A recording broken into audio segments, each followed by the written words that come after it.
அனைத்து ஏஎஸ்களுக்கும் வணக்கம். இன்னைக்கு நமக்கான அப்டேட்டட் நியூஸ் என்னன்னா, ஃபர்ஸ்ட் எஸ்பிஐ அக்கௌண்ட் எல்லாரையுமே ஓபன் பண்ண சொல்லியிருக்காங்க. இது வரைக்கும் நம்ம வந்து சேலரி கிரெடிட் பண்றதுக்காக அனதர் அக்கௌண்டா வேற வேற பிரான்ச்சஸ் கொடுத்துருந்தோம். ஆனா இப்ப எல்லாரும் ஒரே மாதிரி எஸ்பிஐ அக்கௌண்ட் தான் கொடுக்கணுங்கிற மாதிரி சொல்லியிருக்காங்க.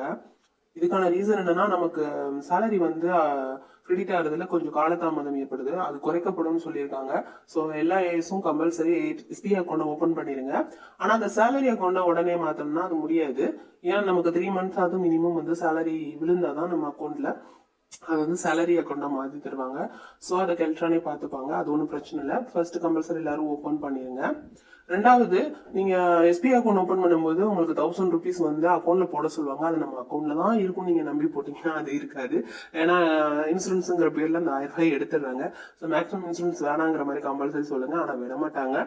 இன்சூரன்ஸ்ங்கிற பேர்ல எடுத்துட்டு வருஷம் வேற அதை ரினிவல் பண்ணணும். ரினிவல் பண்ணாதான் அந்த இன்சூரன்ஸ் வந்து உங்களுக்கு வந்து ரினிவல் ஆகிட்டே இருக்கும். சரி, நான் ஒரு 45-50 ஏஜுக்கு மேல அதை நான் எடுத்துக்கலாமா, கிளைம் பண்ணிக்கலாமா அப்படின்னா அது முடியாது. உங்களுக்கு ஆக்சிடென்ட் ஆனால் மட்டும்தான் இது யூஸ் ஆகும் அப்படிங்கிறாங்க. அதுக்காக நம்ம போய் ஆக்சிடென்ட் ஆகி விழுகவா முடியும்? ஸோ அதனால கொஞ்சம் ரிக்வஸ்ட் பண்ணி பாருங்க. இன்சூரன்ஸ் அமௌண்ட் எடுக்காதீங்க அப்படிங்கிற மாதிரி சொல்லுங்க, போடாதீங்க அப்படின்னு சொல்லி பாருங்க. ஆனா மேக்ஸிமம் இப்படி சொன்னாலும் புக் வர லேட் ஆகுங்கிற மாதிரி சொல்றாங்களாம். சில ஃப்ரெண்ட்ஸ் சொல்றாங்க.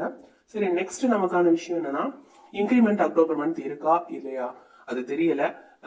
ஃபர்ஸ்ட் சம்பளத்தை ஒழுங்கா போடுங்க, அதுவே நமக்கு பெரிய விஷயம். சரி, அது முடிஞ்சதுக்கு அப்புறம் இன்கிரிமெண்ட் இருக்காங்கிறத நம்ம பார்ப்போம்.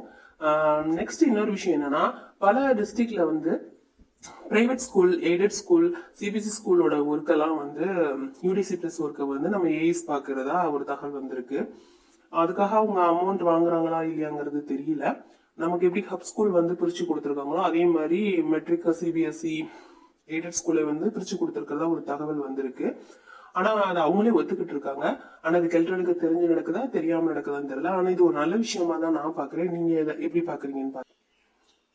அந்த மாதிரி private school, CBSE school, aided ஸ்கூலுக்கு வந்து நம்ம ஒர்க் முடிச்சு கொடுத்தோம்னா அதுக்கு வந்து அவங்க அமௌண்ட் பே பண்ற மாதிரி நம்ம டிமாண்ட் வைக்கலாம்.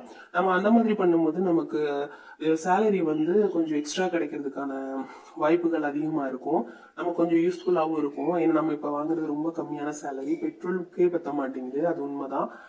கடன் வாங்கி ஒவ்வொரு மந்த்தையும் ஊட்டி திருப்பி சேலரி போட்டுதான் அந்த கடனை அதுக்கே கொடுக்குறதுல இருக்கு. ஸோ இது நல்ல வாய்ப்பு தான். ஆனா இது வந்து ஊர்ஜிதமா கெல்ட்ரான்ல இருந்து தான் இது பண்றாங்களாங்கிறது தெரியல. ஆனா பல டிஸ்ட்ரிக்ட்ல பண்ணிட்டு இருக்காங்க. ஆனா அமௌண்ட் வாங்குறாங்களாங்கிறது டவுட் தான். அது இன்னும் கன்ஃபர்மேஷன் ஆகலை. ஆனா யாருமே நாங்க அமௌண்ட் வாங்குறோம் அப்படிங்கிற மாதிரி எந்த ஏசும் சொல்லல. ஆனா அது எந்த டிஸ்ட்ரிக்ட்னு எனக்கு தெரியும், நான் சொல்ல விரும்பல. பட் எதுவா இருந்தாலும் நமக்கு ஒரு நல்ல விஷயம் நடக்குதுன்னா அது கண்டிப்பா எல்லாரும் அக்செப்ட் பண்ணிக்கோங்க. ஒன்றும் பிரச்சனை இல்லை. பொறுமையாவே காத்திருந்து பார்ப்போம் என்ன நடக்குதுன்னு. Thank you as.